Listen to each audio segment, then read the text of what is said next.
Bonsoir à tous, nous sommes live. Donc nous nous retrouvons ce soir pour un live du jeudi en présence de Samy et de Abdel.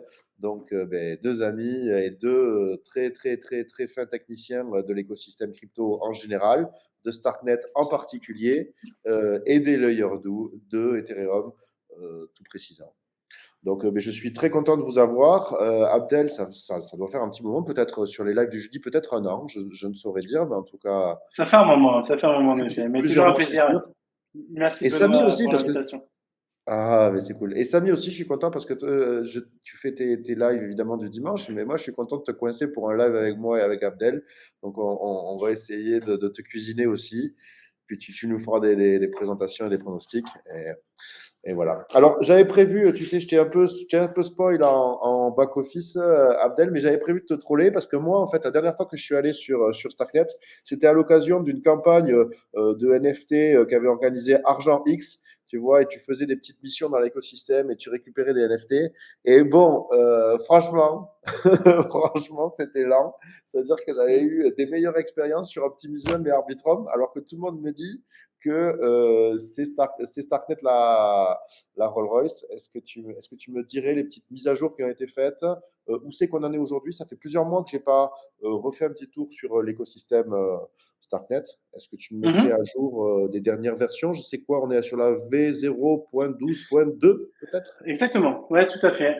Donc j'imagine que le test dont tu parles, tu l'as fait avant la version 0.12, qui était une version majeure. C'était avant, ouais. Ouais, exactement. Donc la version 0.12, c'est quelque chose qui a été, bah, clairement, c'est le jour et la nuit en termes de performance entre avant et après la 0.12, notamment par une refonte majeure de certains composants core de l'infrastructure, comme la VM Cairo, etc., qui est passé de Python à Rust. Bon, j'ai pas les détails, mais en gros, un gros boost, un gros speed-up à ce niveau-là, qui fait qu'on a augmenté considérablement les perfs sur Starknet, plus que 10x. Donc Ah maintenant ouais, l'expérience est ah oui, beaucoup plus que 10x. Donc maintenant l'expérience est beaucoup mieux qu'il y a quelques mois, ça c'est clair. Bon, bien ok. sûr, il y a encore beaucoup de boulot. Par exemple, on a eu quelques problèmes de scalabilité au moment d'une campagne NFT organisée par l'écosystème. Ah, génial. Ouais, on a eu un souci. Ça a permis d'identifier un goulot d'étranglement qui n'avait pas été identifié jusque-là, qui depuis a été corrigé. Donc merci aux gens qui ont organisé cette campagne parce qu'il vaut mieux qu'on détecte ce genre de bug sur une campagne NFT entre guillemets sans valeur que sur des use cases plus compliqués.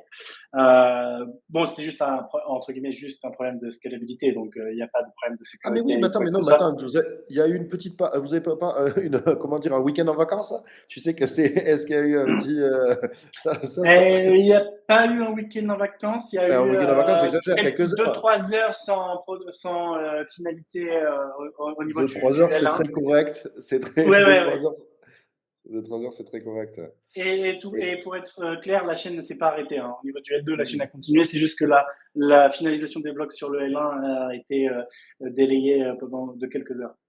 Ouais. Ah, ok, d'accord. Ouais, ouais, vous aviez du mal à poster sur Ether, Ouais, mais, exactement. Ouais, ça continue à arriver dans l'ordre, en fait. Donc, bon, un tout peu à comme fait. un même pool qui gonfle, hein.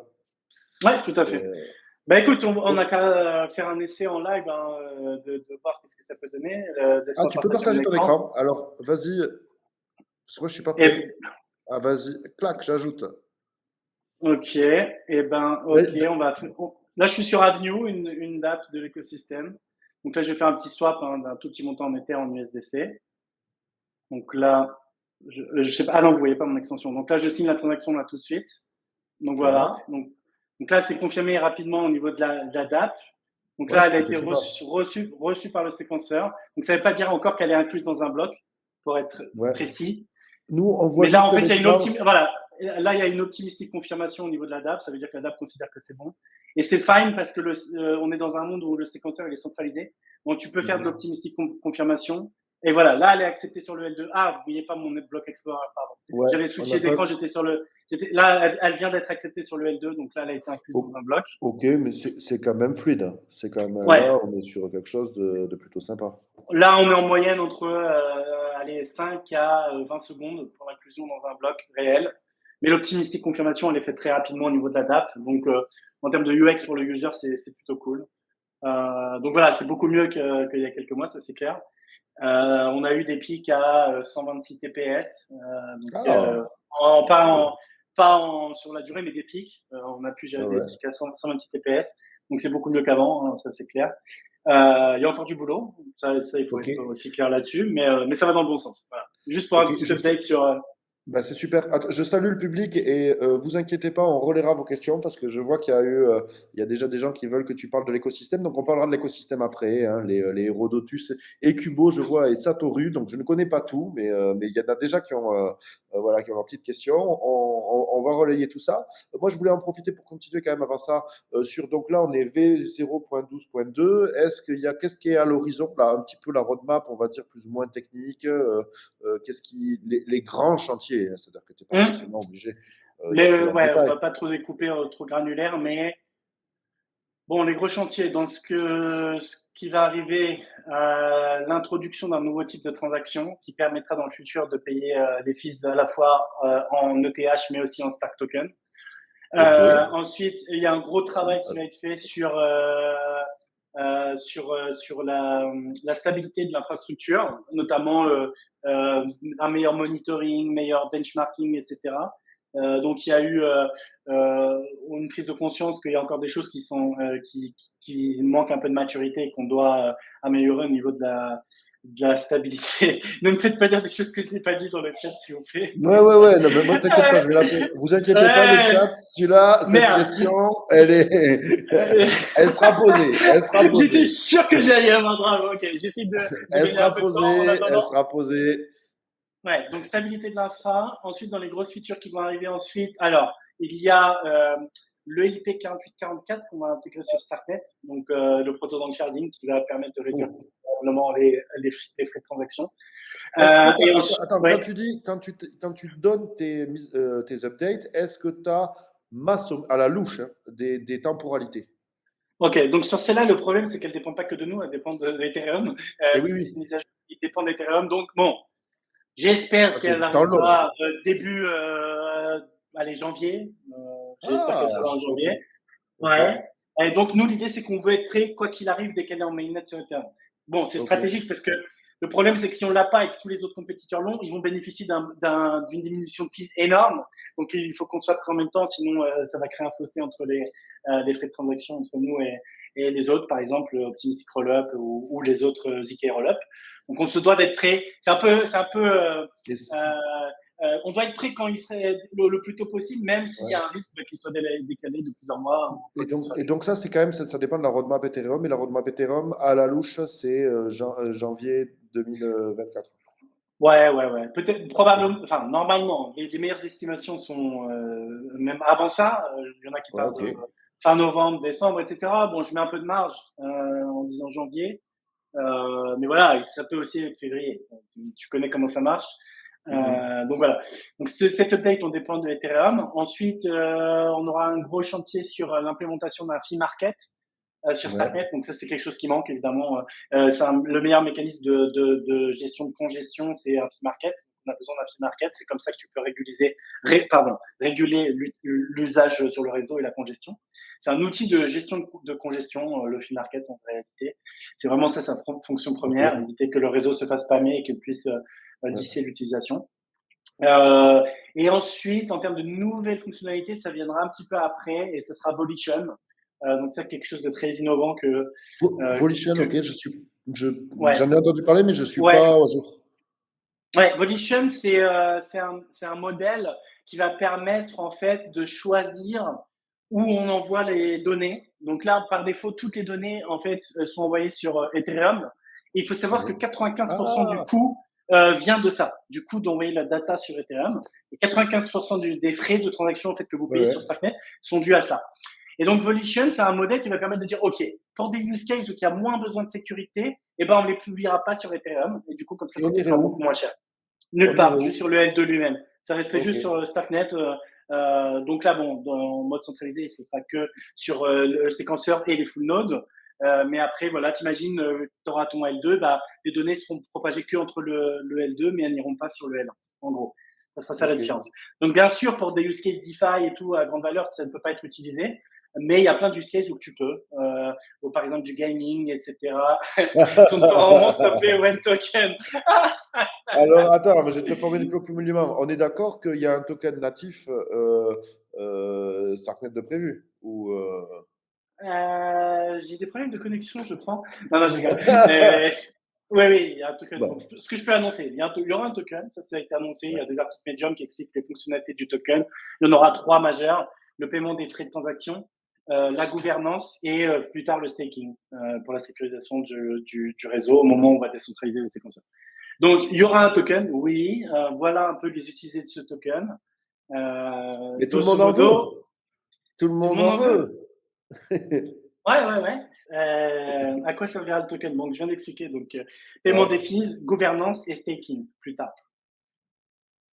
C'était quoi l'info sur l'airdrop? Moi, je sais pas s'il y en a eu, hein, j'ai pas eu l'impression, mais Oh, oh, et voilà. Je comprends la question.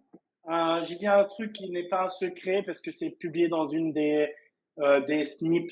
Donc, les SNIP, c'est l'équivalent des EIP pour Starknet, d'un Hmm. changement qui va arriver dans la prochaine version et qui. Je comprends pourquoi la personne pose la question. Voilà. Je peux pas en dire plus, mais Il y avait des questions de fees, visiblement, dont tu parlais, mais après. ouais, voilà, exactement. C'est par rapport à ça. Ouais. Ok. Euh, Alors, attends, après, on peut revenir sur les questions. Moi, je voulais continuer. Est-ce qu'il y a des V0.13 ou des trucs comme ça de ouais, prévus? Tout ça, ce que tu as dit, c'était intégré dans ouais, dans dans les les nouvelles futures versions, versions? exactement. Ok. Voilà. Donc, dans l'ordre, c'est stabilité de l'infrastructure. Ensuite, EIP 4844, donc le protocole sharding Ok, qui dépend j'en doute. d'Ethereum. Ensuite, fee market. Et ensuite, on aura Volition et compagnie. Voilà. Donc, grosso modo, c'est les grosses features. Et après, de manière continue, toujours travail sur l'optimisation des performances. Mais ça, de toute façon, c'est en continu. On ne s'arrêtera jamais. Ok. Alors, moi, qu'est-ce que j'avais? Donc, ouais, c'était les features sympas. Donc, je sais que les fans de Starknet, ce qu'ils aiment, c'est l'account abstraction. Est-ce Hein. qu'il y a d'autres. Et ça, vous êtes les cadors? Moi, j'ai vu qu'il y avait ZK Sync qui faisait ça en natif. Il y a vous, Ouais, quelques mots. tu peux mettre des gros guillemets sur le natif, justement. Un jour, Ah, je t'inviterai, si vous l'avez jamais interviewé, à interviewer Julien de Argent. si, Donc, on l'a Julien interviewé. Misé, Je dois. En plus, ouais. il Demande-lui m'a son fait avis des sur la grands code paris. abstraction de ZK Sync. Ouais. Ah non, alors lui, il m'a dit, il a été poli. Il a dit qu'il se focalisait maintenant à 100% sur Starknet. Tu vois, Oui. donc ce qui voulait dire qu'il préférait une technologie à l'autre, sans dénigrer l'autre, et en Ouais. encensant la première. Je vais t'expliquer rapidement son point de vue. D'ailleurs, j'en ai discuté littéralement la semaine dernière avec lui durant la Starknet Assembly. D'ailleurs, c'est quelque chose Donc il développe dont Argent j'aimerais X, beaucoup. Il développe Argent, qui est ouais, un wallet, globalement. Ouais. oui, qui est Argent, et qui est avec la Historiquement, version qui était un wallet Argent. sur Ethereum, exactement. Ensuite, ils ont développé zk-Sync et après Starknet. Et maintenant, ils ont décidé de faire all-in Starknet. Donc, la Voilà. vision de Julien sur la compte abstraction de zk-Sync, c'est qu'en fait, ils se tirent une balle dans le pied. Pourquoi? Ils ont à la fois un simili native abstraction qui ressemble un peu à ce qu'on fait sur Starknet.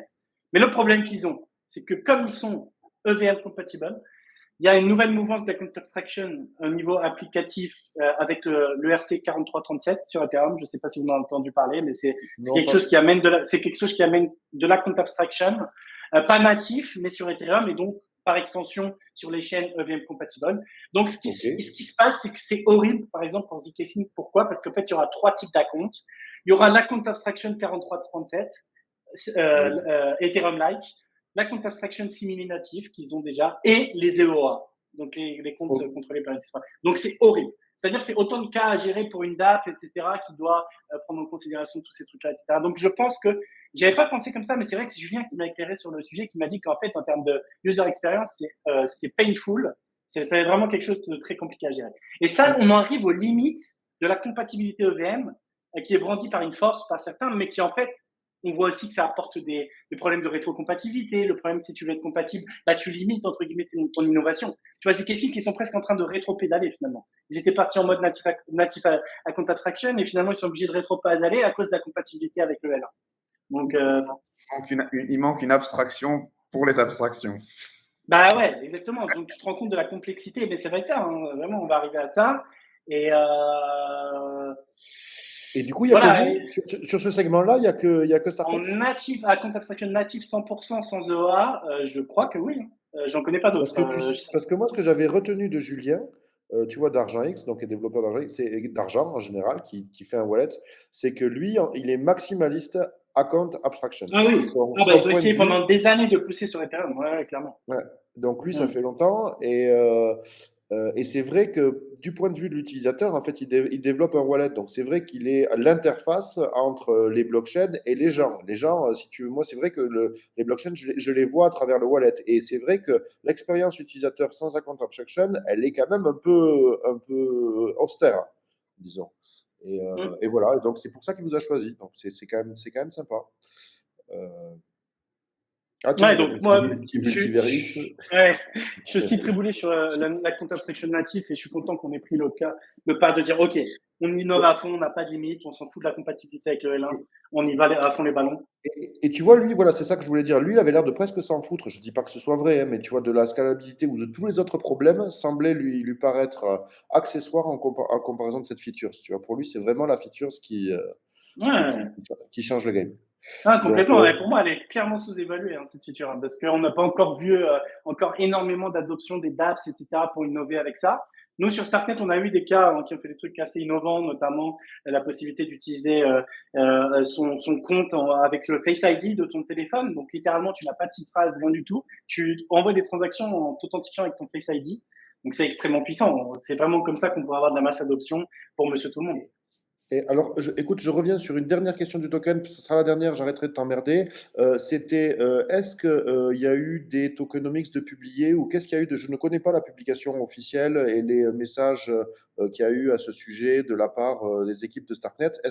Qu'est-ce qu'on sait, tu vois? Est-ce qu'on a, par exemple, un camembert de Ouais, répartition? il y a Est-ce un qu'on a camembert dans les articles médiums. des Ouais. SDV? Est-ce qu'on a des full utility value ou pas? Non, ça sera le marché ça se fera au Ouais, lot. ça, C'est quoi? ouais, aucune La info valeur, sur le ce sera... SDV. OK. Ouais, Le mais sur camembert, la qu'est-ce qu'il raconte? répartition, le camembert, il est public. Grosso modo, c'est same sheet que tous les L2. Hein, c'est à peu près comme Optimism en vrai. Le problème, c'est que je pense qu'on a eu un peu de backslash parce qu'on avait une formulation un peu différente sur certains buckets, mais en réalité, si tu regardes dans le détail, on est très similaire à Optimism sur la OK. répartition. Mais vous pouvez trouver sur les articles médiums du token Stark la répartition du camembert. Attends, et Euh, dernière question sur le token, est-ce qu'il y a des dates de release? Je suppose que ça, bon, c'est le fameux when, hein, mais euh, des je, années? Est-ce qu'on peut parler en années? Même pas en années? En année. Eh C'est-à-dire, bien, est-ce déjà, que ça il y a sort 2 années. Il y a 2024, une année, moi 2025? j'en vois deux. Il y a des 2023, il y a des 2024. Me dites pas des 2025, ça va m'énerver.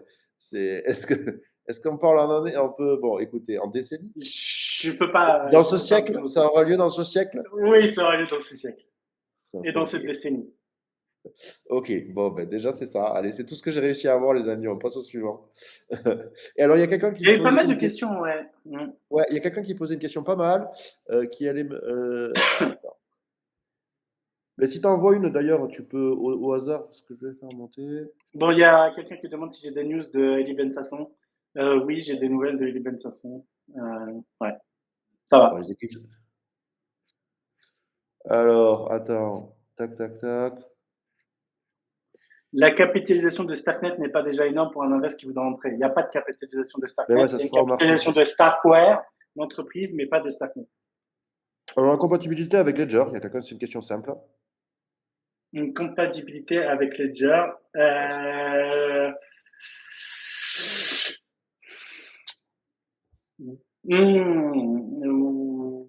Probablement. Ok. Bon, alors, attends, moi, c'est Ouais. celle-là qui m'intéressait. Tu vois, est-ce que nanana, solution Polygon ZK, est-ce qu'une solution crédible face à tous les nouveaux L2? Et est-ce que tu voudrais bien, moi, ce que je propose, ou alors je le fais moi-même, tiens, je vais essayer de partager mon écran sur L2Bit, parce que c'est ça hop, qui m'intéressait. Et pour que tu nous fasses une petite analyse de marché. Hop, hop. Alors, est-ce que tu nous en dirais un peu plus? Donc, sur les différents. Donc, ZK Sync, c'était où cette horreur? Enfin, pas ZK Sync, au contraire, c'était Polygon ZK, pardon. Peut-être que c'était dans Upcoming Project? Non, ils sont déjà live, hein. C'est juste qu'ils ont aucune TVL, il n'y a aucune adoption, c'est tout. Donc il faut que tu descendes bien. Non, mais c'est vrai, hein, pour une raison qu'ils m'ignorent. Enfin, non, pour moi, c'est obvious si je peux expliquer pourquoi. Mais ils ont aucune traction. Attends, on les voit même pas là, non? Je les vois même pas. Laisse-moi regarder. Et moi, je les vois dans la partie activity. Et est-ce que je les vois dans la partie TVL? Ah, attends, c'était où? Activity? Allez, je clique sur Activity.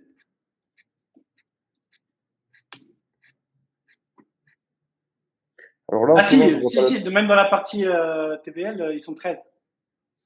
Donc, c'est quoi? C'est Avec 50 Sumaris? millions de TVL. Ouais. Value lock, ouais, ici, ouais. 13.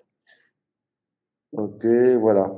Bon, et en fait, moi, ce que j'aurais aimé, c'est que tu nous fasses un petit commentaire du paysage des Layer 2 en suivant justement ce L2Bit. Donc, qu'est-ce que tu veux qu'on regarde, par exemple? On peut regarder Summary, Value Lock, Activity, tu vois? Ouais, bah Activity, Oh, allez. c'est la partie On- scaling, combien de transactions ça peut gérer, et le ratio par Donc, rapport à Ethereum. donc là, vous êtes pas mal. Vous êtes pas mal. Donc, c'est quoi ça signifie l'adoption? Donc, c'est numéro 3 Ouais, en termes de. là, c'est la demande du coup, parce qu'effectivement, ça veut pas dire qu'on gère moins de TPS que zk Sync, c'est juste qu'il y a moins de demandes. Donc on En n'est fait, pas bandé, là on est. il y a un gros problème, enfin pas un gros problème, mais c'est une chose qu'il faut bien comprendre, notamment avec la compte abstraction aussi, c'est que sur Starknet, une transaction peut en contenir plusieurs avec multicall. Donc si tu mesures sur certains systèmes, par exemple 20 transactions par seconde, et parfois sur Starknet, tu peux voir 4 ou 5, ça, en réalité, c'est pas 4 ou 5 transactions, ça peut être 12 transactions, c'est juste que à travers une transaction, on en intègre plusieurs parce qu'on utilise justement l'abstraction de compte pour faire ça. C'est absolument possible de le faire sur d'autres rollups, pas tous, mais il faut vraiment prendre ça en considération. Il n'y a pas vraiment de mesure crédible ou universelle des performances des systèmes ou autres, et c'est quelque chose qui manque sur le marché. Même les performances des provers, des ZK, etc., Ouais. on n'a pas encore de benchmark crédible sur lequel est le meilleur, etc. Donc il faut vraiment faire attention avec toutes ces plateformes. Ça ne veut pas dire que Starknet est censé être numéro 1 dans ce chart-là ou quoi que ce soit, mais prendre avec des pincettes les données qu'on vous sert, parce que il manque pas mal de subtilité et d'éléments pour tirer des conclusions. Ben, Ouais. merci, Samy. Est-ce que vous pouvez envoyer ce lien dans le chat, s'il vous plaît, que j'ai envoyé dans le chat privé, parce que j'arrive pas à l'envoyer dans le chat public. Alors, C'est par rapport à une question sur la sécurité des wallets. C'est un lien pour comment utiliser un hardware signer avec Bravos, par exemple. Effectivement, comme le dit Mentor dans le chat, Bravos, par exemple, supporte le 2FA et 3FA, donc 2 facteurs d'authentification, 3 facteurs d'authentification. Donc, vous inquiétez pas pour la sécurité, il n'y a aucun souci.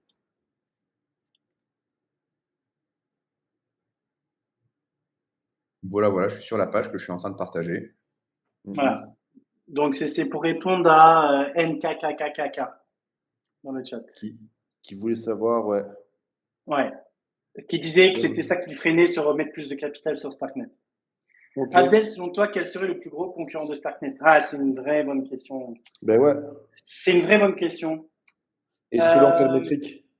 Ouais, exactement. Tu as raison. La réponse va être orientée sur différentes métriques. Il y a mon plus gros concurrent niveau tech, niveau adoption, etc. Ouais, Et c'est j'aurais ça. pas forcément la même réponse. Bon, moi je pensais que Polygon avait un avantage énorme dans la catégorie ZK Rollup. Hein. Sinon, en termes de network effect, pour l'instant, les Optimistic Rollup sont beaucoup mieux placés, notamment Arbitrum, en termes de Oui. TVL et d'usage, de très très loin. Ok. Mais force est de constater, et moi je le pressentais pour être honnête, hein, qu'ils n'arriveraient pas à transformer ça en adoption sur leur ZK VM, par exemple, Ouais. qui était censé être un petit peu leur fer de lance, etc. Mais on voit que personne n'a migré de la POS sidechain à la ZK C'est VM. fou. Ouais, Parce mais que en fait pour moi ça nous paraît sommes assez évident. feignants. Nous sommes feignants. Voilà, il y a plein de raisons. Nous sommes feignants. De deux, pas d'incentive. Ils Ouais. ont plus la carte du token. Donc clairement, il n'y a pas de airdrop hunter, etc. Et Ah, quelle enfin, tristesse. sur les gens qui étaient sur cette chaîne-là, entre guillemets, je fais une grosse caricature pour aller très vite, mais ils s'en foutent de la sécurité de la décentralisation. Donc, si tu compares dans les métriques où tu t'en fous de ça, la ZKVM, elle est moins bien à tous les putains de niveaux. Elle est plus lente, elle est plus chère, etc.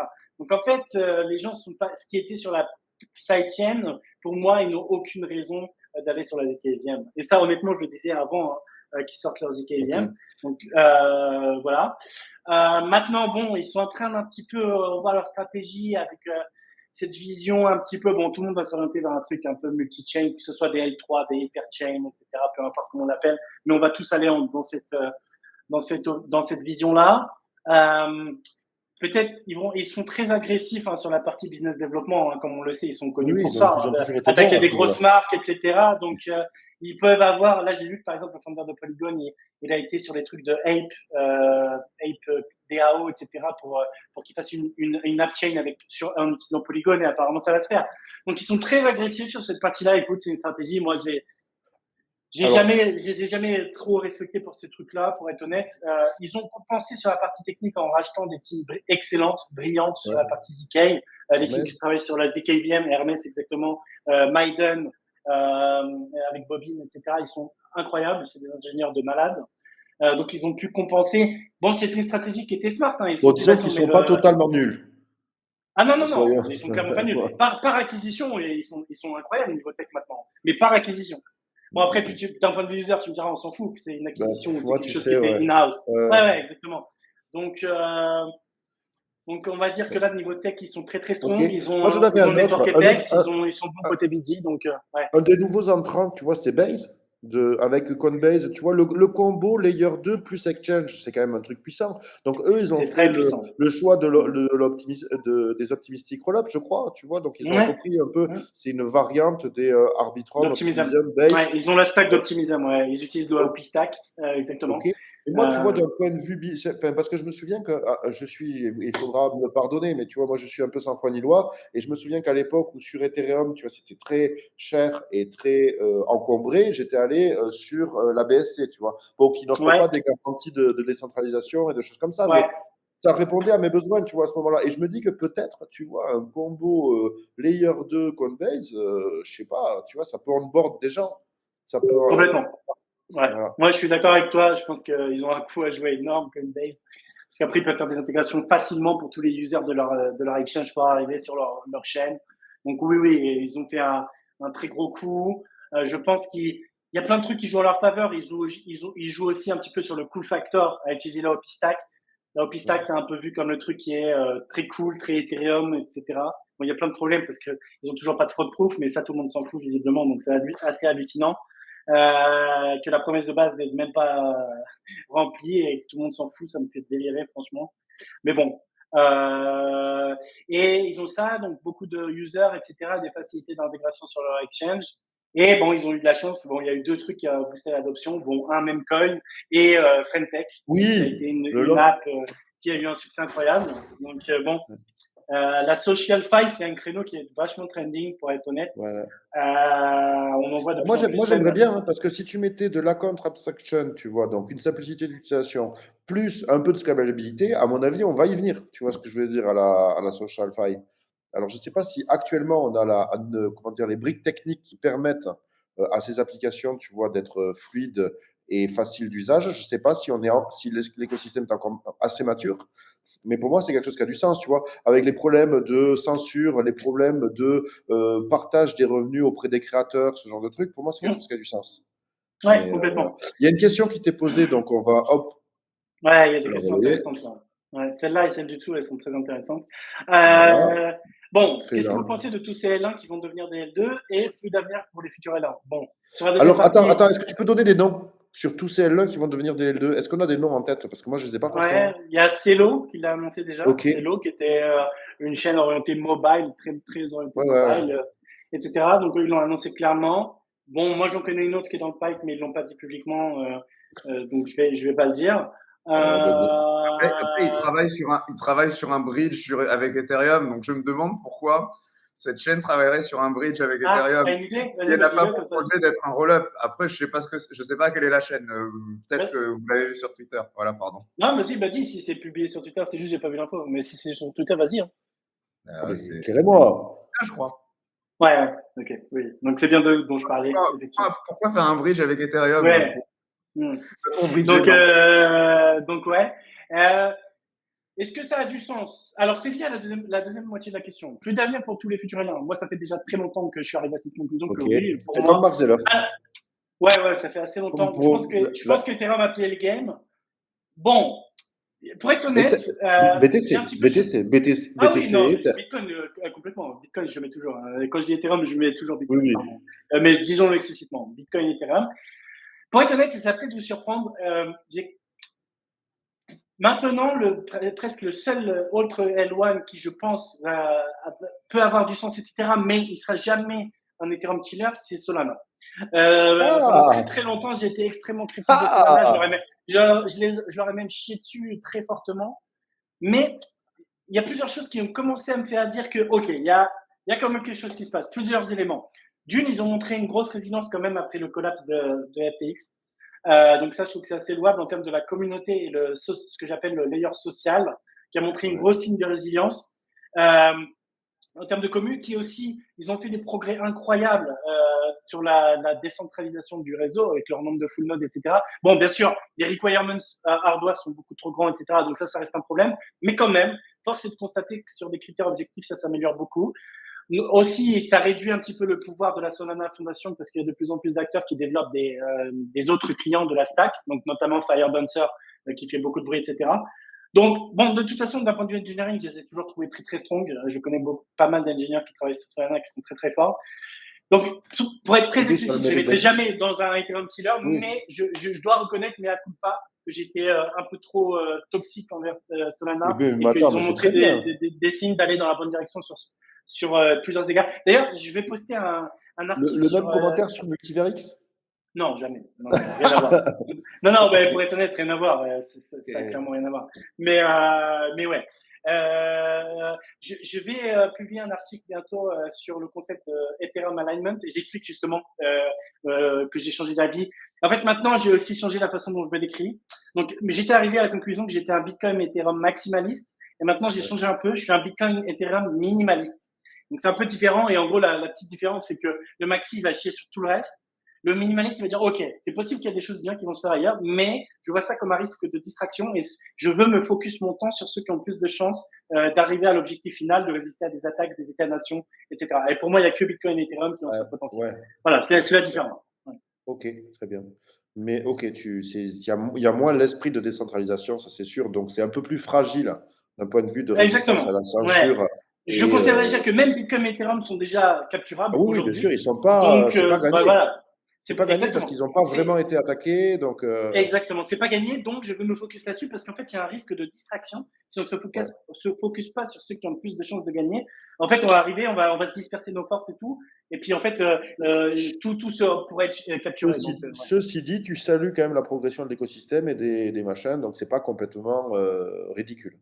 La seconde question qui était en suivante, regarde. Ouais. C'est interopérabilité. Effectivement. Interopérabilité des layers 2. Ouais, il y en a un qui tout à l'heure qui disait un truc relié à ça, qui disait qu'il était plus bullish sur Optimism que sur Arbitrum par rapport à la OP-Stack. Mais c'est vrai que d'un point de vue investisseur, si je mets ma casquette investisseur, pour l'instant, il n'y a pas de value accrual sur le token OP en tant que tel. C'est-à-dire que tu peux avoir 1000 chaînes qui utilisent OP-Stack, ça ne va pas donner de la valeur à l'OP token. C'est un peu la même faiblesse que Atom au début, hein, sur l'écosystème Cosmos. Dans la crypto, il n'y a pas de lien entre la valeur, il n'y a pas de lien entre la valeur intrinsèque ou ce qui est capturé par le jeton et le prix du jeton lui-même. Parfois, c'est juste les vibes. Sauf Ethereum, je pense. Mais oui. Ouais. Mais non, clairement, sur OP, c'est un point qui est intéressant. Je crois que pour bridger, ça dépend parce qu'ils ont un concept qui s'appelle la super chain. Où en gros, on peut avoir plusieurs chaînes qui partagent le même séquenceur. À partir du moment où on rentre sur ce format-là, il peut y avoir du bridging de façon très sécurisée entre toutes ces chaînes qui partagent le même séquenceur. Donc, on peut voir ça comme une sorte de L2 mécanisme. Par contre, si on est sur deux chaînes OP-Stack qui n'ont pas le même séquenceur, ce qu'ils veulent faire, c'est de l'agrégation. Donc, en gros, on fait on batch plein de transactions d'un layer 2. On en accumule plusieurs pour mutualiser les coûts et après, on fait tout voyager via le L1, ce qui est un peu pourri et qui peut prendre un peu de temps, mais qui peut être cher aussi. Voilà, qui peut être cher en termes de fees. C'est lié un peu à la question de cette personne, les storage proofs. On veut tout savoir, c'est le endgame de l'interop. Et oui, les storage proofs, c'est quelque chose qui est clairement. On sent tous que c'est un 0 to 1, les storage proofs. Il y a encore beaucoup de choses à régler. C'est pas encore clair comment on va résoudre les problèmes de latence, etc. Mais oui, je vais expliquer déjà ce que c'est le storage proof. Ouais, voilà, si tu me fais un petit Ouais. résumé, parce que Alors, les storage proof, comment l'expliquer assez simplement? C'est un mélange entre des ZK proof et ce qu'on appelle des Merkle proof. Comment expliquer ça de manière simple? Des En preuves gros, d'inclusion. C'est pour prouver que quelque chose Ouais. fait partie d'une série d'événements Exactement. voilà, qui ont une relation les uns avec les autres. Donc, Merkle Tree, c'est une structure de données qu'on retrouve dans les chaînes de blocs, typiquement, qui permet de prouver la parenté entre des événements dans le temps, dans une certaine mesure. Hein, vous me corrigez si j'ai tort. Et donc, c'est ça. ce qu'on veut faire avec les storage proof, d'où la notion de storage ou d'historique, c'est qu'on veut on veut prouver qu'il s'est passé quelque chose à un moment donné dans l'histoire de cette chaîne. On peut prendre n'importe quel événement dans l'histoire de la chaîne et prouver que cette transaction-là est bien incluse dans cette série d'événements à ce moment-là. Donc, on prend cette preuve d'inclusion et on génère une validité de cette inclusion grâce à des snarks, en l'occurrence. Exactement. Et des stars, exactement. Donc, Hérodotus, par exemple, qui fait ça, la personne cite Hérodotus. Donc, Hérodotus, littéralement, c'est ce qu'ils font en utilisant Cairo. Donc, Cairo, qui est le langage sur Starknet, mais que tu peux utiliser aussi off-chain pour générer des preuves. Donc, concrètement, ils utilisent notre prover à nous, qui s'appelle SHA. Et donc, en fait, ils utilisent comme Starknet, notre prover, mais ils l'utilisent pour des usages off-chain pour prouver ces preuves d'inclusion que vient de décrire Samy. Et après, pour parler en termes de use case, qu'est-ce que tu peux faire avec ça? Par exemple, tu es sur Starknet, tu peux accéder à une data qui est suroptimisable de manière trustless, vraiment trustless. Donc, c'est extrêmement puissant. Donc, effectivement, dans l'interopérabilité, tout ce qui est bridging, etc., on sent tous que c'est un zero to one qui va permettre de débloquer des nouvelles choses qui vont être plus… Il y a des temporalités? Oui, c'est ça le problème. Le gros problème, c'est la latence, parce qu'en fait, tu es obligé à chaque fois d'avoir la génération des preuves, etc.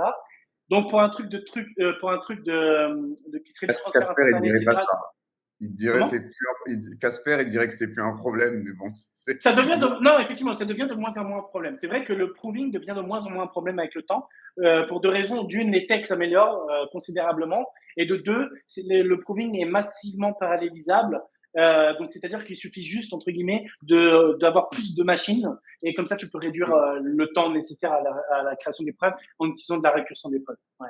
Et on a une idée de quand est-ce que ça pourrait arriver, cette évolution? Donc là, ils sont bien avancés. D'ailleurs, prouesse incroyable, ils ont réussi à prouver toute la chaîne Ethereum, Hérodotus du coup. Donc, ils ont, je sais pas si vous l'avez annoncé. D'ailleurs, il y a Feltroid Prime là qui fait partie d'Hérodotus. C'est un des cordels de Hérodotus. Voilà, il est là. Bravo, et donc c'est une prouesse incroyable. Ils ont prouvé les 18 millions de blocs d'Ethereum. Et en fait, maintenant, on peut accéder à ces data de manière trustless sur toute l'histoire de Ethereum en utilisant des storage proof. Donc, c'est une prouesse qui est incroyable. Et donc, pour faire ça, c'est une collaboration entre Hérodotus et Starkware. Donc, nous, on a mis à disposition notre prover. Et eux, ils ont fait toute leur sauce, tout leur savoir artisanal qu'ils ont développé en Cairo pour générer ces preuves d'inclusion. Et la vraie latence, c'est la finalité de la chaîne en question. Ouais, tout à fait, exactement. Écoute, c'est beau. Moi, j'ai une question toute simple. Il n'y en a pas trop de Layer 2? Il n'y en a pas des reliques? Je pense qu'en fait, clairement, maintenant, je suis convaincu il y en a d'accord que Layer 1, il y en a trop. D'accord que Layer 1, il y en a trop. C'est pas aussi problématique d'avoir plus de Layer 2, je tiens à préciser, mais je vais préciser la nuance. Je pense qu'il y en a trop qui vont dans la même direction. C'est ça que je déplore, c'est-à-dire que, pour le dire très clairement, toutes les IKVM n'ont plus aucun critère différenciant. Ça n'a aucun sens. Et en fait, l'un des avantages des L2, c'est que tu peux innover sur la partie exécution, etc. Donc, nous, par exemple, on n'est pas EVM compatible, mais on a toute la flexibilité qu'on veut. D'ailleurs, on en a parlé tout à l'heure, le fait qu'on a de la native account abstraction sans limite, etc. Oui. Et en fait, il y a beaucoup trop de L2 qui veulent aller dans le saint graal de l'EVM compatibilité, mais qui s'enferment dedans. Et d'une, ils n'ont plus de critères différenciants. Et il y a un énorme problème que je vois de plus en plus. Tu as un projet qui est EVM compatible. Est-ce que tu crois vraiment que tu vas rester sur un seul ZKVM? Non, absolument pas. Tu n'as aucun intérêt à rester sur un. Donc, que tu vas faire, tu vas déployer partout. Donc, ce qui fait que les projets n'ont même pas d'attachement particulier à un écosystème ou à un autre. Ils vont juste déployer partout. Pas la liquidité? Ils fractionnent la liquidité, c'est ça. Mais ils peuvent se dire, comme ça, je brasse large et je vois après, j'affine et je me focuserai après sur celui qui prend le plus, tu vois. Mais je pense que c'est un truc qui va faire qu'ils auront du mal à créer des écosystèmes vibrants. Là où nous, notre principale faiblesse, c'est devenu un peu presque notre plus grande force, c'est que les gens qui développent sur Starknet, ils ont dû apprendre Cairo. Donc déjà, c'est un filtre de motivation énorme. Et de deux, ils sont, entre guillemets, bon, c'est un peu, j'ai pas envie de tourner mal, mais ils sont un peu bloqués sur Starknet. C'est-à-dire que leur savoir pour le transformer. Non, mais c'est pour ça que je sais pas trop comment le formuler. Mais Moi, pour le coup, c'est pas. je suis pas développeur, je suis pas bloqué sur Starknet et je reste sur Starknet. Donc, Oui, c'est vrai, il n'y a pas que ça. Mais tu as des contraintes, c'est-à-dire que tu as appris un langage, littéralement, tu as investi du temps, etc. Quand tu as appris une langue, tu as envie de rester un petit peu dans le pays pour la Voilà, pratiquer. exactement. Hein, tu vois. Et c'est ce qui fait qu'on a un écosystème qui est très fort. Et d'ailleurs, on pourra en parler parce qu'on a eu un événement récent qui le prouve et qui, pour moi, est incroyable. On a eu ce qu'on appelle l'Assemblée Starknet, mais on peut en parler juste après. Ça s'est passé à Paris la semaine dernière. Attends, moi, je voudrais, comme vous avez parlé de Cairo, la difficulté de l'apprendre et que Samy est avec nous, moi j'aimerais que tu me fasses. Non, je veux pas mais c'est pas à toi que j'en demande, Samy, c'est à Abdel que j'aimerais. Est-ce que tu as un petit retour sur notre Guardian? Est-ce que tu as des devs qui ont utilisé un petit peu la plateforme? Avant Guardian, je recommande le Cairo Book et la documentation et Starklinks. C'est les 3 ressources que je recommande à toutes les personnes. Fais pas ton modeste, fais pas ton modeste. Allez, ça vient d'autres, à d'autres. En fait, pour commencer. Non, t'as raison. Il faut passer par Cairo Book avant. Je suis pas une bonne idée d'aller sur notre Guardians directement. Et il faut le mériter, notre Guardian. C'est quelque chose qu'il faut mériter. Tu vas pas sur notre Guardian, tu vas te casser les dents et tu vas repartir sans tes items. Ça sert à rien. Il faut le mériter. Alors, petit feedback, retour d'expérience de moi, ce que j'ai entendu des développeurs Cairo. Et en plus, parmi certains qui sont les plus OG sur Cairo, ils ont adoré. Ils se sont régalés. Et j'ai vu vraiment, et en plus, on en parlait à Sam, c'est un petit peu ce qu'ils voulaient créer, cette émulation positive. Le côté de je veux me la péter avec certains items légendaires et tout, ça a vraiment marché. Où il y avait des mecs dans des entreprises de l'écosystème, mais ils se battaient pour être devant les autres, et ça s'envoyait les screenshots du podium de notre Guardian, etc. Donc je pense que Samy a réussi à transformer l'essai sur le côté gamification, compétition positive, émulation, et je trouve que c'est beau. Et même les OG, ils m'ont dit que c'était pas simple. Donc ça, c'est intéressant. T'as le côté qu'il faut le mériter, et ça les stimule. Et ils ont eu l'impression d'apprendre des choses aussi en sortant de ça, alors que c'était parmi les plus outils. Donc c'est ça qui est intéressant, je trouve. En gros, merci pour les retours de l'écosystème, les mots et tous les messages en chat. Ouais, non, l'idée, c'est de proposer une expérience pour, en gros, tester vos compétences en Cairo d'un niveau intermédiaire à avancé. Et toute cette expérience s'apparente un peu à celle d'un jeu de rôle. Vous avez une histoire que vous pouvez, bien entendu, sauter si ce n'est pas votre cam, et vous devez résoudre des problèmes de programmation, de logique plus ou moins complexes. Et une fois que vous complétez ces problèmes, une fois que vous trouvez une solution, vous recevez des attestations, des objets qui vont certifier que vous êtes plutôt bon, mauvais, etc. Et ces objets-là, c'est de l'équipement pour votre personnage. Et il y a des centaines d'objets dans notre Guardian, ce que l'on dessine à la main, que vous pouvez équiper sur votre caractère, et certains sont très complexes à forger. Et donc, pour arriver à forger ces derniers, vous devez être en mesure de compléter des quêtes très difficiles. Et pour certains même, il va falloir être ce qu'on appelle un first blooder, c'est-à-dire compléter la quête avant tout le monde ou être dans le top 10 des personnes qui ont résolu la quête. Et donc, ça crée d'autres dynamiques qui poussent un peu plus à pas la compétition, mais c'est une sorte de compétition saine dans une certaine mesure. Et une autre chose aussi, c'est vraiment comme ça qu'on essaye de se distinguer. Il n'y a pas d'argent à la clé ou quoi que ce soit, mais un statut.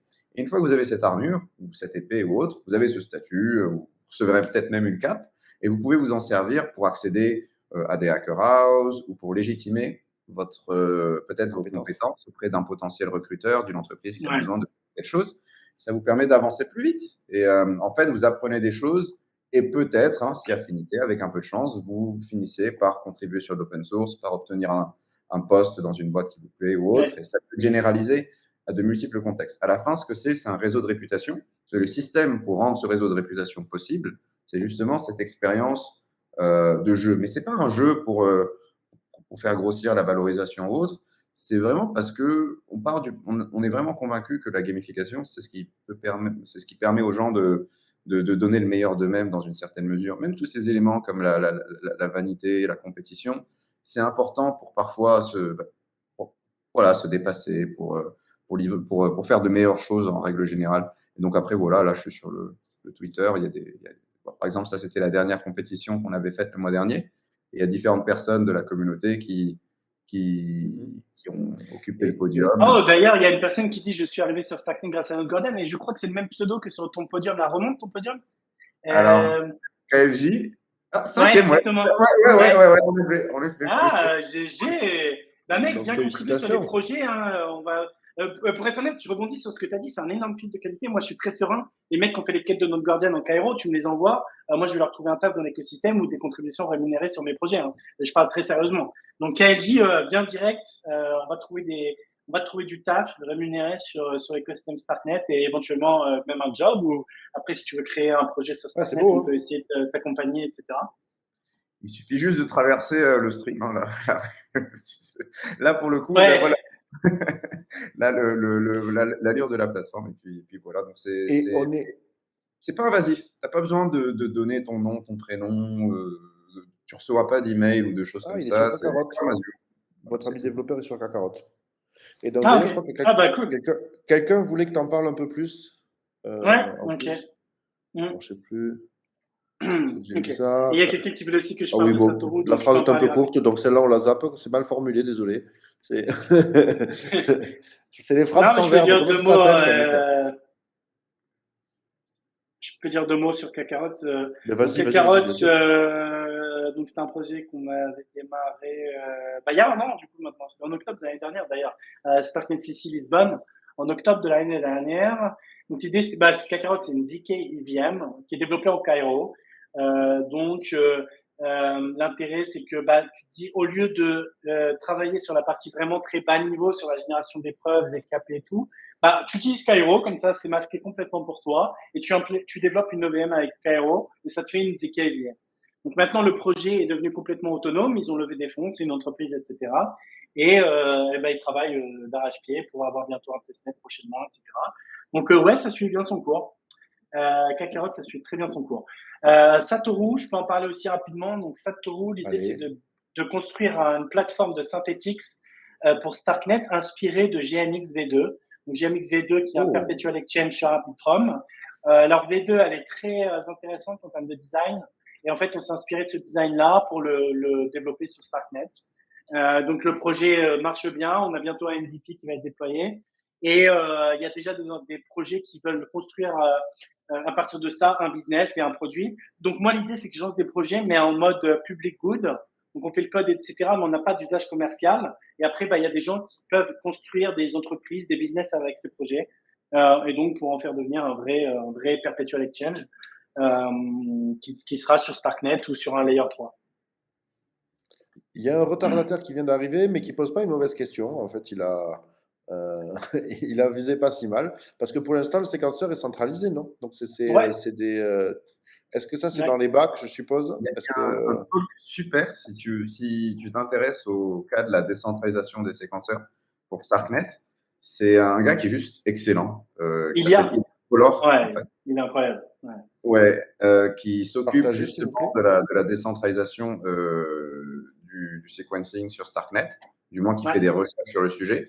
C'est un talk en plus qui est très rapide, il dure une dizaine de minutes, plein de sarcasme et Ouais. très concis où en gros il explique plus ou moins Il l'approche explique bien. Ouais. qu'il souhaite employer pour décentraliser le réseau. Et si vous avez par contre un peu plus de temps, je vous recommande d'aller sur le forum de Starknet où là vous allez avoir plusieurs posts très Ouais. épais qui détaillent Une comment série de 7 postes. Ouais. exactement. Donc ça c'est pour Starknet, mais vous pouvez aussi trouver d'autres débats sur comment ils comptent s'y prendre sur Scroll, en allant par exemple sur la chaîne de notre Guardian. C'est un podcast avec Togrul sur lequel ils évoquent un peu leur approche pour paralléliser la génération d'épreuves, s'occuper du séquençage décentralisé. Ouais, il y a différents posts qu'on peut trouver. Sur ZK-Sync aussi, je pense qu'on pourra bientôt proposer quelque chose euh, sur la chaîne pardon, Ok. de notre Guardian.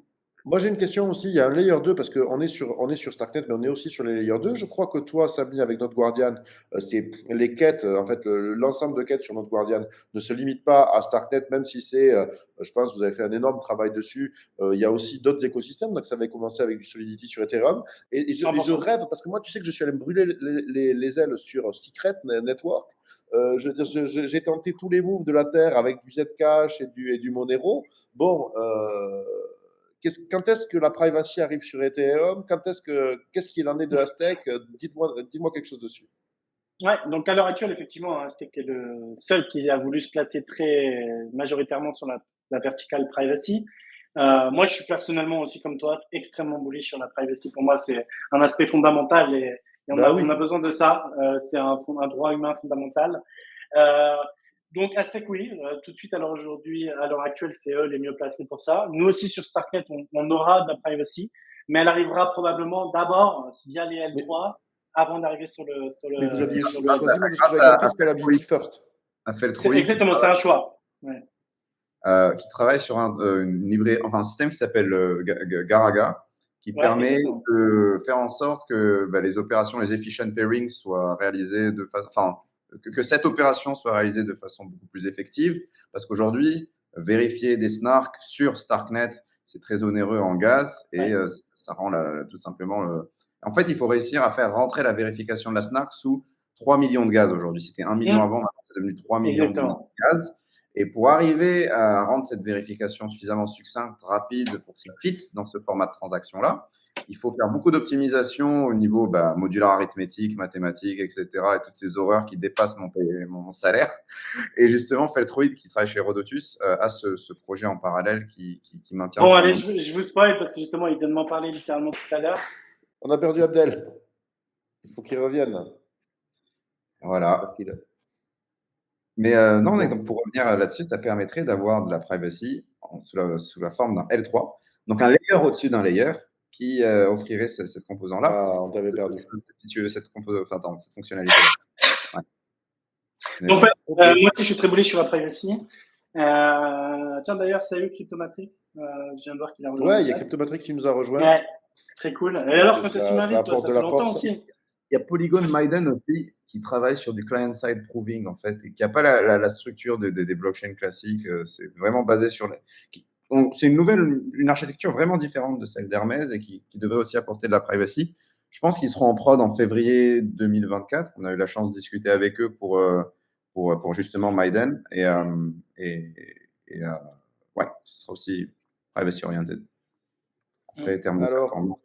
bon, il y a un petit côté d'apps. C'est vrai qu'il y avait quelqu'un qui avait demandé est-ce que sur dans Hop, ça c'est Liquidity, c'est un petit voilà un projet de stablecoin qui est très moi que j'ai toujours apprécié parce qu'en fait il est très résistant à la censure, très immuable. Donc c'est en collatéral, c'est de l'Ether. Le contrat ne peut pas être amendé par les développeurs en post-mortem. Donc c'est un truc qui est vraiment c'est le projet de stablecoin résistant, on va dire, à la censure et cypherpunk.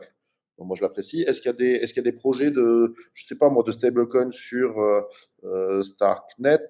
Est-ce qu'il y a des dApps que tu voudrais mettre en avant de l'écosystème Starknet particulièrement? Bah, Ekubo, il y a plusieurs personnes qui ont posé une question sur Ekubo.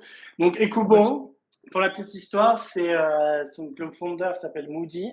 Donc, c'est un OG de Uniswap qui a quitté Uniswap pour se lancer 100% sur Starknet pour builder son propre projet. Et à l'heure actuelle, je pense que quelqu'un me prouve le contraire si c'est pas le cas, mais que Ekubo est l'AMM le plus capital efficient de toute la cryptosphère. Ah, Donc c'est un Uniswap V4 avant la V4 d'Uniswap, en gros, développé en oui. Cairo. Ouais, ouais, ouais. Ah. Et donc là, par exemple, il est live depuis un mois, je crois, et il a chopé déjà 70% du trafic des AMM sur Starknet, non, sur le mainnet, en très peu de temps d'existence. Et il est intégré, par exemple, dans Avenue, l'agrégateur. D'ailleurs, le swap que j'ai fait tout à l'heure, pour la petite info, il est passé par Oui. Kubo, comme 70% des swaps, parce que vous savez, Avenue, donc c'est un agrégateur, et donc lui, il va prendre la route la plus efficiente. Donc lui, il est neutre. Hein. Il va pas privilégier un AMM ou un autre, il va juste trouver la meilleure route. Et comme Ekubo est tellement efficace, il chope 70% du trafic qui passe sur Avenue parce qu'il est extrêmement efficace. Effectivement, la partie V4 de Uniswap, la partie Uniswap V4 de Ekubo n'est pas encore là. Écoutez, très bonne précision, tu as raison. Il y a yield sur SeedSwap. Merci. Merci à tous. Ouais. Voilà. C'est fini le yield sur Starknet. Vous pouvez nous parler d'un certain stablecoin dans lequel vous êtes impliqué, Sam et Abdel. Je ne suis pas impliqué dans un stablecoin, mais je pense savoir de quoi tu parles. Mais du coup, non, je peux pas en parler. Mais je pense savoir de quel projet tu parles. Je Moi, je pense vois, que il y toi a eu aussi, Samy, tu vois c'est quoi, mais C'est le projet d'un ami à moi, mais qui est encore ouais, en voilà, qui est stealth. en stealth mode, ouais, exactement. J'en parle avec grand plaisir, mais surtout, si jamais on vous l'a vendu en mode je suis impliqué dedans, il faut acheter, Surtout pas. Ouais, Vraiment pas. Alors là, par contre, j'espère que c'est pas le cas pour le coup. ouais, grave, c'est clair. J'espère que c'est vraiment pas le cas. Mais je pense pas que la personne aurait fait ça. Donc bon. Moi, Mais je reviens sur la privacy, si vous voulez, parce que ça n'a pas l'air d'être public ce que vous parlez. La privacy à Namada, et je sais que j'avais suivi des. Vous avez suivi ou pas? ah bah, je suis Non? comme je peux. Ok. Ok. Bon, bah, très bien. Moi, je sais. C'est super, hein, la mission est noble, mais là, ça va faire longtemps qu'on est en testnet. Il y a pas mal de releases cassées et c'est pas de leur faute parce que c'est très ambitieux ce qu'ils veulent faire. Et que, ben, ouais, on est sur la 0.24 maintenant. Donc, il y a beaucoup de patchs, de hotfix, de mises à jour, de bugs. Et je sais pas quand est-ce qu'on va. Enfin, on va. Namada sera en production. Donc voilà, mais je discute assez de temps en temps avec la team, souvent, enfin, sur Matrix. Et je pense qu'il y a eu pas mal de retard parce que c'est une Ok. solution qui est nouvelle sur tous les aspects. Ils ont changé Tendermint, ils ont changé tout, ils ont leur propre prover, leur propre R, leur propre. Enfin, il y a plein de choses nouvelles en fait. Bon, ok. Je fais remonter la question d'Antoine qui fait partie de la famille du JDC, donc ça c'est normal. Il est là, il nous aide dans les montages, il nous aide Ah oui, dans la Antoine, oui, oui, curation. À quel jeu je vous tue, Abdel, sur Starknet? Et même en général. moi, le seul jeu que je joue, c'est Codé. Je vois ça comme un jeu. Pas Non, non, pour être honnête, je suis pas trop un gamer dans le temps l'âme. pour ces conneries. Bah, Code Block. ouais. Non, non, c'est pas, j'adore le gaming, hein, mais je suis nul et ouais, j'y connais rien, quoi. Mais je suis très bullish sur la vertical gaming sur Starknet, hein. On voit que c'est une verticale qui se développe beaucoup. Notamment, il y a un article qui est sorti d'ailleurs de Pantera Capital, je crois, sur Dojo, qui est un framework de gaming pour Starknet, qui commence à être très populaire. C'est un peu, bon, dans la vertical gaming, maintenant, dans l'écosystème Ethereum, t'as Mud avec la OP Stack et Dojo avec Starknet. C'est les deux titans qui se battent. Donc, je suis bullish sur la vertical gaming sur Starknet, mais moi, perso, en tant que user, pour l'instant, je j'ai pas malheureusement pas le temps. Mais Ok. quand il y aura des jeux extrêmement sympas, je serai ravi de faire l'expérience et de m'amuser avec vous. Alors, je te pose quelques dernières questions parce que je crois que ton temps est compté et donc on n'arrive pas loin du format d'une heure. Il ne nous reste pas beaucoup de temps. C'est pour Aztec, moi, c'est parce que ça, c'est une question qui m'intéresse. Et c'est vrai que c'était un mainnet. Moi, je me souviens que j'avais pu interagir et j'ai l'impression qu'ils se sont repassés en testnet. Est-ce qu'il y a des infos à ce niveau ou pas du tout? S'il n'y a pas d'infos, c'est pas. J'ai pas plus d'infos que ça, moi, que ça. Ok, allez. Et moi, ma question, tu vois. Alors, attends, je regarde, il y a une dernière question. Comme ça, je vois cette question. La bataille Snark vs Stark, elle existe presque plus dans le sens où tout le monde a migré au Stark, hein. Même ZK Sync, ils ont migré au Stark, Polygon et Stark. Halo 2, il faut être un peu plus objectif. En fait, il est aujourd'hui possible de faire, enfin, depuis Zcash, de faire des snarks sans trusted setup avec Oui. un polynomial commitment. La frontière, elle est entre les deux, elle est moins binaire qu'avant. T'as raison de préciser. Ouais, ça s'appelle les Inner Product Arguments, c'est ce qui est en production sur Zcash et sur d'autres systèmes qui arrivent, comme par exemple Scroll, si je ne me trompe pas, qui utilise Halo 2. Tout ce que Privacy Scaling Explorations utilise en général, c'est souvent des circuits, enfin c'est du Halo 2. Donc Ethereum Foundation pour Ethereum Foundation sont extrêmement bullish sur Snark, ça c'est clair. Pour être honnête, la partie recherche de l'Ethereum Foundation est extrêmement Snark.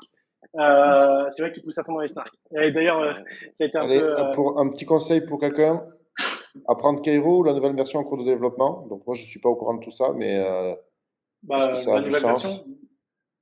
Enfin, ouais, la nouvelle. Maintenant, il n'y a qu'une version. Ah, il y elle avait est live, Cairo non? 0. Ouais, elle est live. Voilà, donc cette question, elle est vieille. Donc non, non, celle qui est OK. Est-ce que Paradex est un équivalent de DYDX? Oui. Paradex est la première Starknet App Chain qui est un équivalent de DYDX. Tout à fait. Qui est live. Il y en a une qui est rigolote.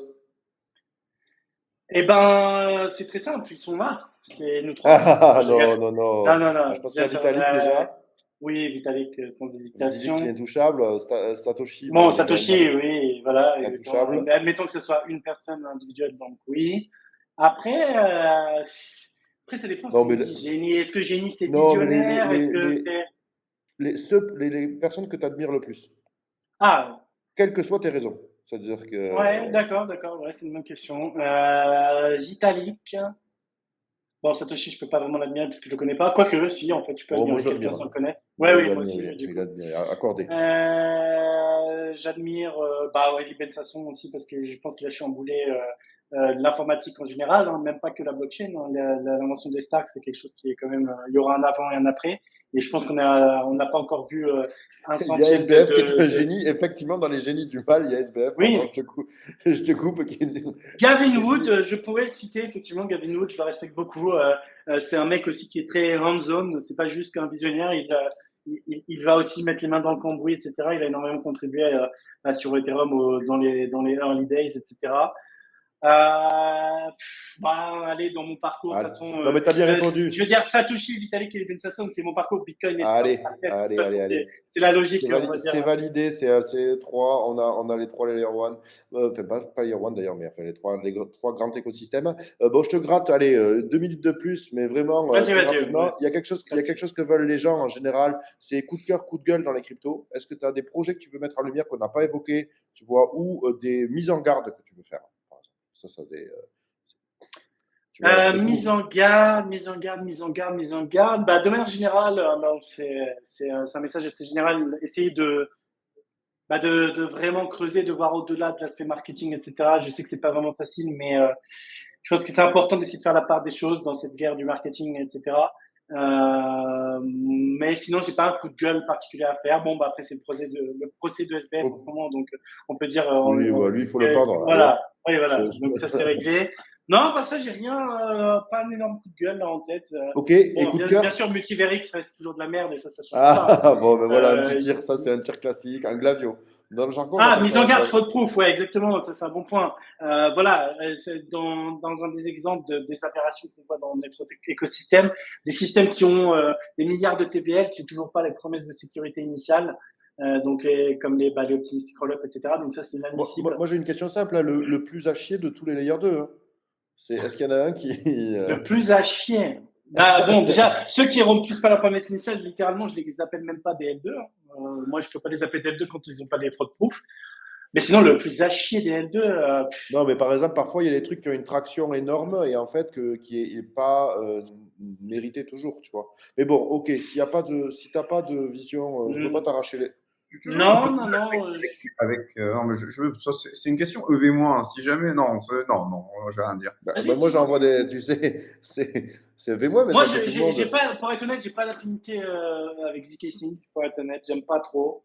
Polygon, je les respecte sur la partie tech, mais je déteste l'entreprise globalement dans son truc, mais je respecte leurs ingénieurs.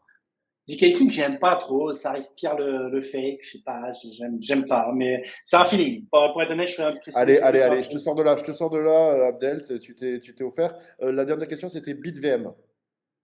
J'ai vu reprendre, c'était qu'il y avait des roll-ups sur Bitcoin qui allaient permettre d'apporter peut-être des calculs, de l'expressivité off-chain, je pense, à Bitcoin. Ouais, et sans modifier le Bitcoin. Donc c'est là où ça devient très intéressant. À la différence d'un roll-up comme on le voit sur Ethereum qui nécessite de vérifier les preuves directement dans Bitcoin, là c'est quelque chose qui joue avec tout ça, qui fait que sans avoir modifié le L1, on peut faire des sortes d'optimistic roll-up qui utilisent des star proof pour faire des petits jeux comme ça avec de sortes de circuits avec des portes logiques. Enfin bref, en gros, bon, pour faire un résumé, c'est pour l'instant très théorique. Il y a des grosses questions sur le côté pratique. Est-ce que dans des cas pratiques, ça pourra être efficace, etc., en termes de coûts et compagnie. Mais c'est prometteur. En tout cas, j'aime bien cette mouvance de OK, Bitcoin, il ne faut pas le laisser dormir, il faut quand même de l'innovation. Il y a des limites à l'ossification. L'ossification, c'est très bien, j'adore l'ossification. Pour moi, l'idéal, c'est entre Bitcoin et Ethereum. Je pense qu'Ethereum va trop vite, Bitcoin pas assez vite. Je pense qu'un monde entre les deux serait pas mal. Mais j'aime bien qu'il y a des gens qui le poussent. Et Robin, je l'aime beaucoup. On travaille pas mal avec lui d'ailleurs. Il utilise Cairo et les Stark, notamment sur le projet ZeroSync. Donc, c'est aussi le créateur du projet ZeroSync. Donc, ouais, j'aime bien cette mouvance. En tout cas, ça me fait kiffer des vibes un peu comme à la Eric Wall, etc. Des gens qui essayent de pousser Bitcoin vers l'avant en disant, OK, make Bitcoin great again.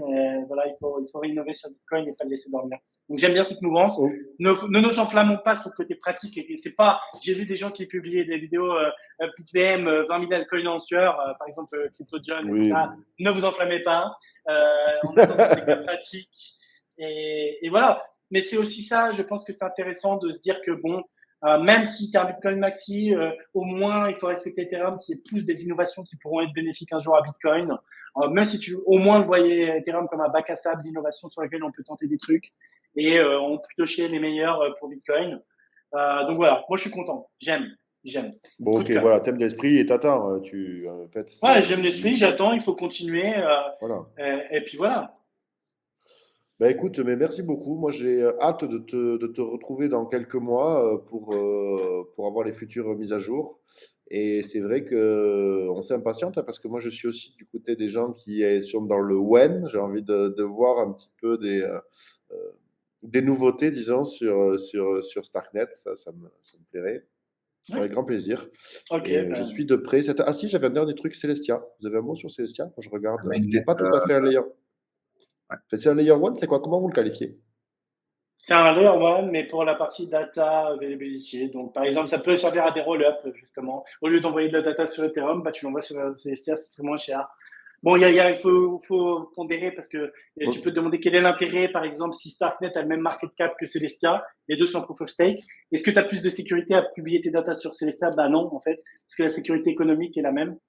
Donc voilà, c'est à voir, mais c'est intéressant comme dans cette verticale de modularité. Nous, par exemple, un des projets sur lequel je travaille, qui s'appelle Madara, qui est un séquenceur pour Starknet, on a intégré Celestia, donc on laisse la possibilité à une app chain de choisir où elle envoie ses datas entre Ethereum, Celestia, Avail, qui est un compétiteur de Celestia qui est historiquement développé par Polygon, mais ils ont sorti pour faire leur propre projet. Et on a aussi rajouté Bitcoin en data availability layer, c'est-à-dire que tu peux choisir avec t'as une app chain Starknet, mais tu peux envoyer tes data sur Bitcoin à la place de les envoyer sur Ethereum. Il y a un projet qui s'appelle Darknet qui fait ça, qui utilise Starknet, une Starknet app chain et en fait c'est un souverain roll-up Bitcoin sur lequel tu peux déployer des smart contracts Starknet.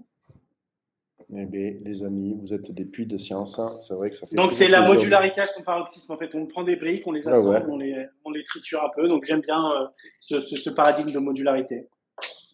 Ok. Ça se lance, je pense, dans quelques jours. Et qu'est-ce que je voulais dire sur Celestia?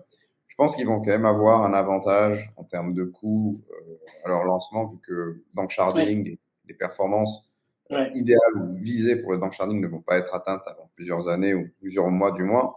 Et ils utilisent des techniques comme ce qu'on appelle de l'erasure coding, etc., du data availability sampling. Qui vont leur donner un edge. Et c'est très pertinent quand vous voulez, par exemple, construire votre propre roll-up avec un framework de roll-up as a service comme Caldera, la Madara Stack ou Altlayer, ou ce genre de choses-là. Et vous n'avez pas les moyens d'avoir, je sais pas, vous avez déjà une sécurité économique qui est probablement faible. Et vous voulez, ça peut être quelque chose à considérer dans ce cas de figure. Pour bootstrapper des appchains et tout, je suis d'accord pour les layer 3 et tout, ça aura du sens, je pense. Peut-être. Voilà. Ce sera beaucoup moins cher, je pense, qu'Ethereum ou d'autres services.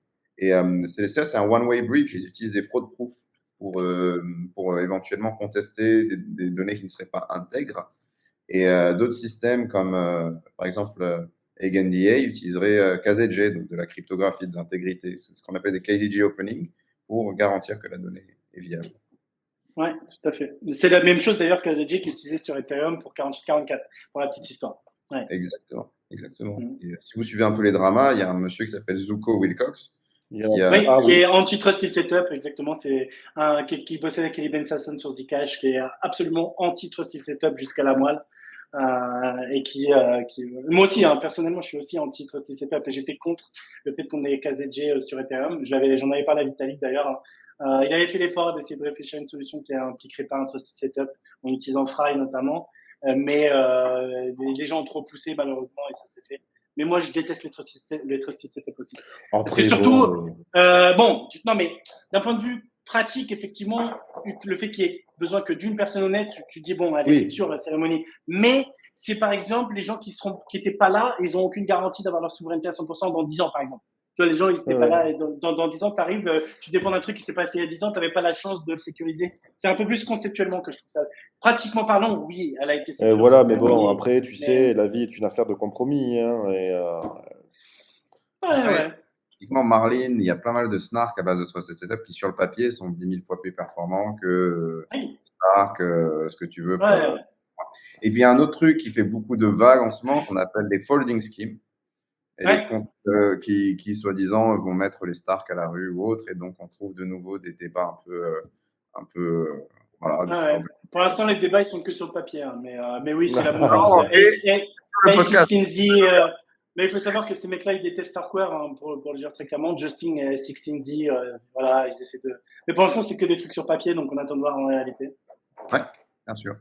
Ça, c'est un En tout sujet cas, qui est intéressant à explorer, la différence entre la théorie et la pratique.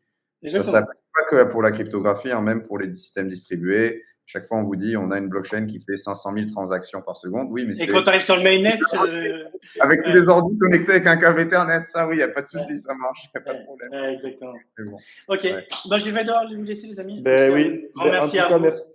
merci infiniment pour ton temps et ta science. Et on te Merci. Merci à recevra tous. avec Salut, les amis. plaisir à nouveau.